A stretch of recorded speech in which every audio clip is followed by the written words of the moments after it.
ഗോമതിയായിട്ടുള്ള ബന്ധം പിരിഞ്ഞതറിഞ്ഞ് എൻ്റെ അമ്മ പിടങ്ങി പോയി. ഞാൻ ഒറ്റയ്ക്കായി.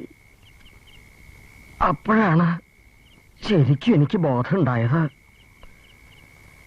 അതുവരെ കള്ളും മന്ത്രവാദിയുടെ ഏഷണിയും ഒന്നും പറയണ്ട. സ്വന്തം ഭാര്യയും പാവപ്പെട്ടൊരു ബാൻഡ് മാഷയും കുറിച്ച് മോശപ്പെട്ട രീതിയിൽ ചിന്തിച്ചതിന്റെ പുറകിൽ സത്യത്തിൽ എന്റെ കഴിവുകേടായിരുന്നു. അപകർഷതാബോധം. തെറ്റി സമ്മതിക്കാനുള്ള മനസ്സ് അതൊരനുഗ്രഹ. നല്ലതൊന്നും ചെയ്തില്ല. ഇപ്പൊ ഇതാ ഒരവസരം വന്നിരിക്കണു.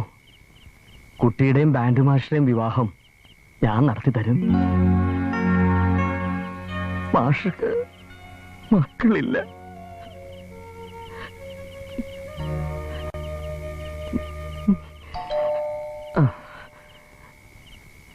മടത്തിനായിരിക്കും അല്ലേ?